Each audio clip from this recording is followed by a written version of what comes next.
Hi everyone!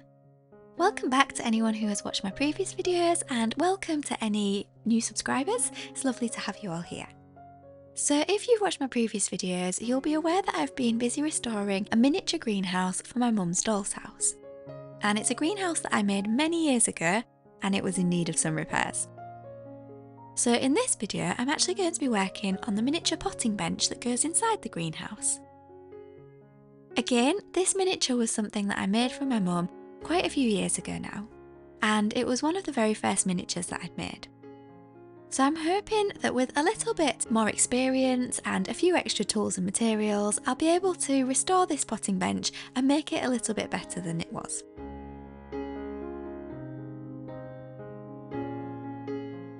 So I started by having a look through my little toolkit. So I keep all of my small tools in this cutlery box. I found it secondhand, I thought it was really beautiful, and decided it would be perfect to keep my little tools in because I kept losing them. Now, as I always say in my videos, I'm using sharp tools and different materials in my videos. So please don't copy me because I'm not a professional, I'm not an expert, this is just a hobby to me. So I don't know if I'm doing things in the safest way possible, so please do not copy me. This is just a diary entry, not a tutorial. So I started by trying to remove the glue and the pieces of wood underneath that were sticking everything together. Although it doesn't look like the glue was coming away that easily here, it actually wasn't too difficult to remove. But I stopped at this point because I realised that actually it was going to be easier to measure these pieces so that I knew how big my new pieces needed to be whilst they were still stuck together. So my plan was to make a base using this plywood, where I would then stick the original pieces of wood onto it so that it was nice and strong. The original pieces of wood were made out of balsa wood, so they were a lot lighter.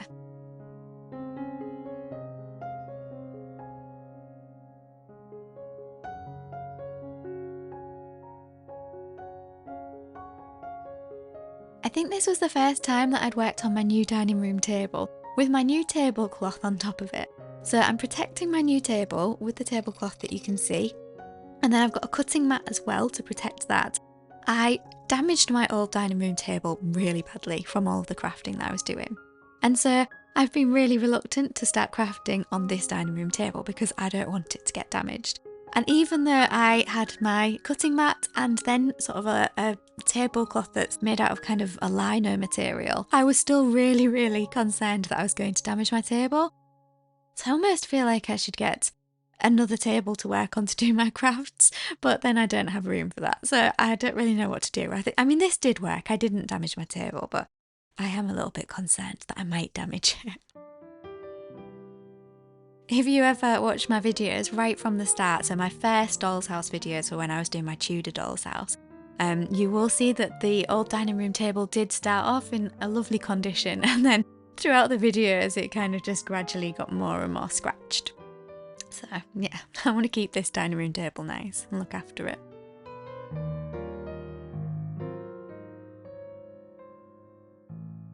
So as you can see, it took quite a few scores to cut through this wood. It was very strong, quite difficult to cut.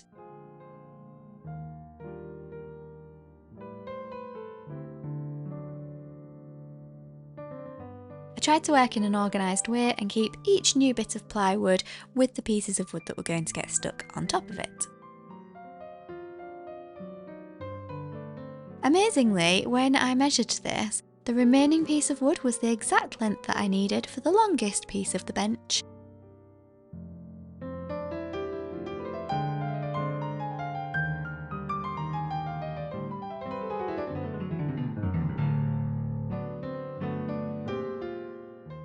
So I used my Yoo-hoo glue to stick this wood down. I use this Yoo-hoo glue for almost all of my projects. I find it to be great because it sticks quick enough, but not so quickly that you haven't got time to move things around if they're not in the correct position. So I started in the middle here and then kind of pulled the wood out to the edges just to try and make sure that all of the base was covered in glue.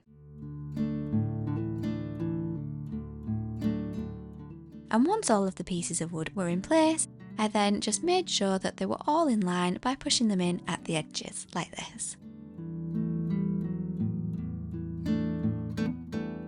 and I repeated this step for each section of the potting bench.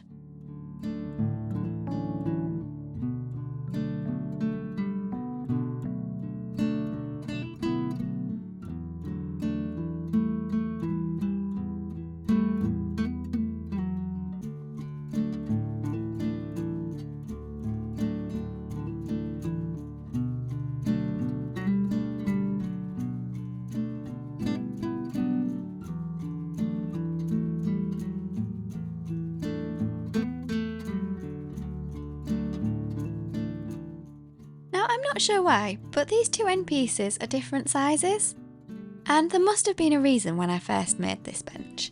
So if you can see, one of them's slightly longer than the other one. I looked back in the video from right at the start to check which bit went on which side, just in case it is important when it goes back inside the greenhouse. I am wondering whether I might have maybe just run out of wood the first time that I made it, and so one piece ended up a little bit shorter than the other. Or maybe I got my measurements wrong. I'm not sure. Anyway, I neatened off the edges because, as you can see here, some of the pieces of wood were not in line. And because this was balsa wood, this bit trimmed off really nice and smoothly.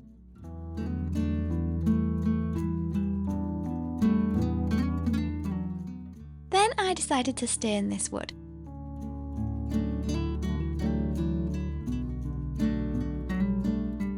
I've also used this on the flooring in my doll's house for my art gallery, which I am still going to be doing. I know I haven't done any videos on that doll's house for quite a while.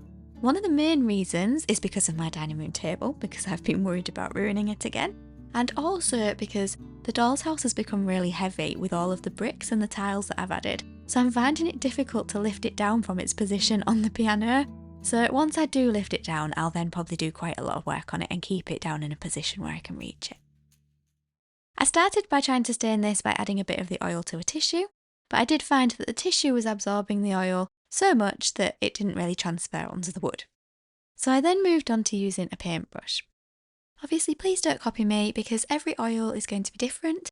So if you are using something like this, it's really important that you refer to the manufacturer's guidance and their instructions and their safety information too.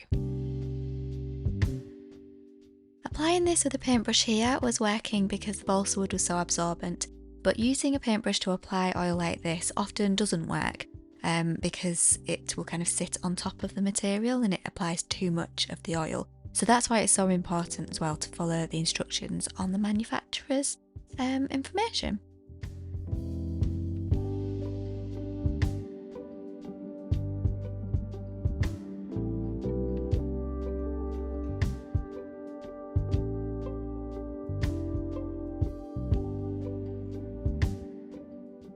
For the legs, I started by removing the glue. So these legs were originally made just by a piece of dowel. But I thought to try and make them look a little bit more interesting, I could sort of carve into the wood like this and give them a little bit more of a shape.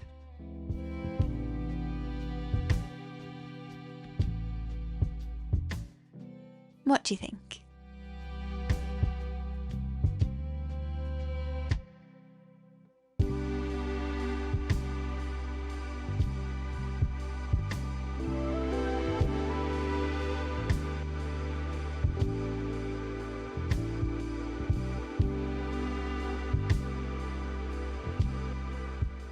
To paint these little legs, I actually stuck them to a piece of double-sided tape so that I could paint them at every angle without them rolling and then the paint sticking to the piece of cardboard that I was working on. Whilst they were drying, I decided to bake a cake. It was my dad's birthday, so I thought it would be really nice to bake a cake for him. However, I really am not very good at baking. I think it's because you've got to be quite precise, so I just thought I'd try my best. But as you'll see in this video, it didn't go that well. It's the thought that counts though, isn't it? I also worked on a new design for a birthday card for my dad. Some of you might be aware that I have my own Etsy shop where I sell my own greeting cards and art prints because I really enjoy illustration and painting. So I suppose that, do I have to say that that's an advert for my business? I'll say that it's an advert for my business just in case, and I'll pop the link in the description below if you want to have a look. So I designed this birthday card, and obviously it doesn't say happy birthday on it. I thought I'd keep it quite plain so that it could be used as a piece of artwork, but I might also make some similar designs, maybe with Happy Father's Day on, for my Etsy shop. What do you think?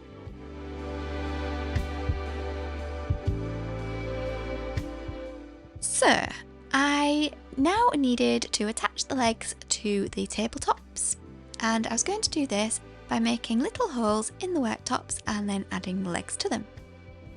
So this little tool that I'm using is one of my favourites. It's a little handheld drill, and I'm just attaching the piece of masking tape here to mark off where I need to drill up to so that the drill doesn't go all the way through the wooden worktop. This plywood had been quite difficult to cut, but the pin drill drilled into it really easily, which was a nice surprise.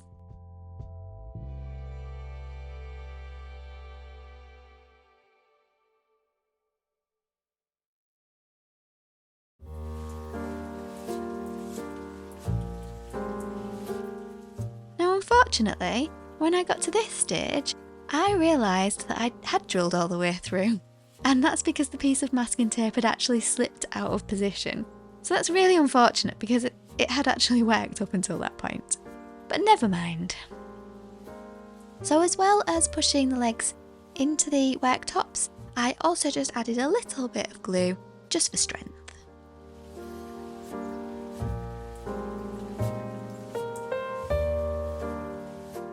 I tried to not add too much glue because I didn't want it to be visible.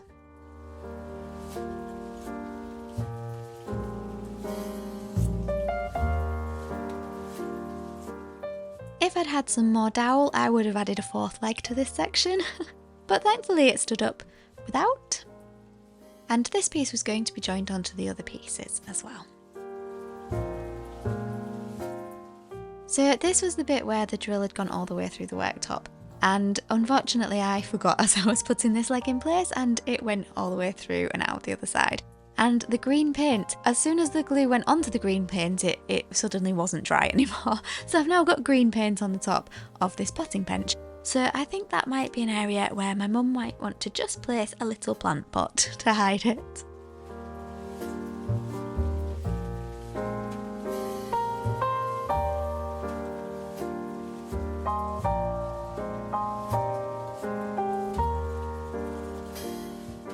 So I glued it all together and hoped that it would be strong enough to all stay in one piece.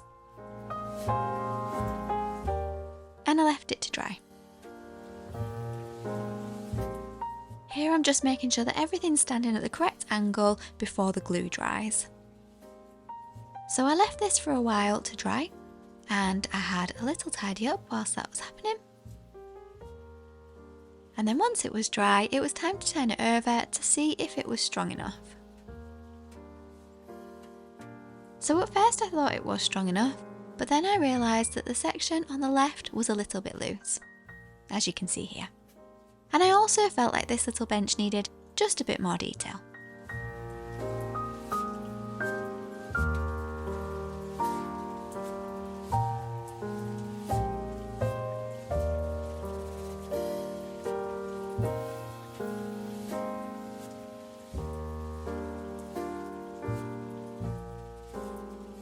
Unfortunately, I didn't have any pieces of this wood that were long enough to reach across the back, and I didn't want to join two together because I actually thought that this might not look neat enough. So I decided at this point to just leave the pieces at the back for now and see how it looked, and then decide whether or not I needed to add pieces at the back afterwards. So I cut all these pieces and then I forgot where they went. So before painting them, I did just lay them out to make sure that I had the correct amount of pieces, because I didn't want to paint them and then find that I'd forgotten to cut a piece.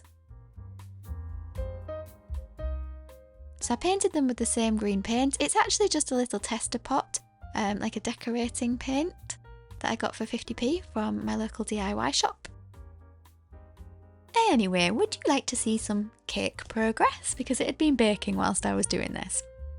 So when I got it out of the oven, first of all it sank straight away. and then the side fell off. So then I decided to trim it to try and make it look a little bit more symmetrical. Don't worry, all the bits that I trimmed off I kept because they're just as tasty. They just didn't really make the cake look too good because they were falling off. So I decided to disguise this with some cream and some berries. Now, despite the fact that some of the cake had fallen off, it actually tasted alright. So I'm glad I gave it a go, but I think I need to practice my baking. Also, I'd put far too much mixture in the cake tin. I need a new cake tin, I think, that's a little bit bigger, or two, so that I can separate it.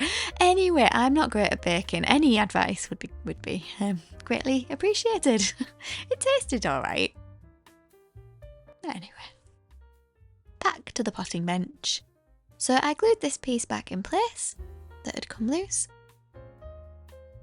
And then I attached the little panels around the side. So I was hoping that they would add a bit of strength, but also that they would make the little potting bench a bit more detailed.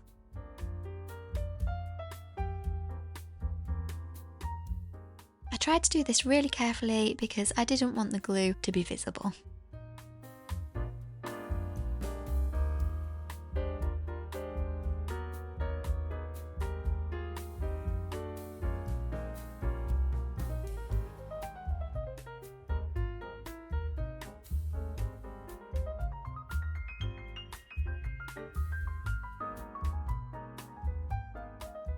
So when this was dry, I turned it over, but I just didn't think it looked right without the green pieces going across the back. And this little edge here had come loose again, so I added some more glue. So instead of trying to join some wood together at the back, I decided to cut 2 pieces of cardboard out that were the correct length, and I painted these green so that I could add them to the back to make it all look quite cohesive. They did stick down to the cardboard, so I had to paint them again because it peeled all the paint off, but I got there in the end, and I just glued them into place at the back here. So these pieces weren't really adding any strength, they were just sort of a decoration. This was really tricky to apply the glue in a way that it wouldn't be noticeable. Unfortunately, there is a little bit of glue on the front piece. I don't know whether I might try and paint over it because it's glossy and the paint's quite matte, so I don't know whether to try and hide it or whether to just leave it.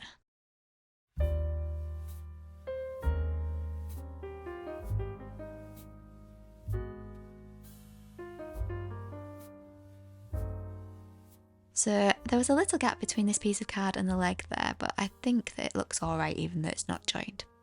So this is what it's looking like. I feel like it might need a little sort of shelf going around the bottom. What do you think? Or is it finished? I'd love to hear your opinions. Some potting benches also have sort of a back bit going along them as well. I thought this was really adorable. My cat saw this and came and tried to sit in the middle of it, just like she does with any cardboard box that she sees. I thought it was so cute.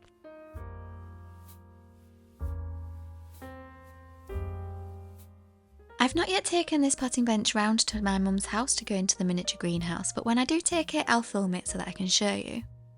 I will probably upload that video at some point in the middle of the week. If you'd like to receive a little notification when I upload a video, I've just done a quick guide here to show you how to turn the notifications on. You don't have to do this, but this is for anyone who would like to receive a notification when I upload a video. So to start with, you need to be subscribed to my channel. So if you'd like to subscribe, just click the subscribe button. If you're already subscribed, that's great. If you click this button a second time, it will bring up a little drop-down menu. And in the drop-down menu, the button that needs clicking so that you receive a notification when I upload a video is this one at the top that says All. So hopefully that will work for anybody that would like to receive a notification when I upload a video. Please don't feel like you have to turn the notifications on there. I just thought I'd share those steps because I've actually only just learnt myself how to turn notifications on. I'm not sure if those steps will work on every device for every YouTube channel, so apologies if they don't work. But anyway, thank you so much for watching the video. I really hope that you've enjoyed it. Please do leave a comment because it's so lovely to hear from everybody. And I hope you have a really nice day. I'll see you next time. Bye!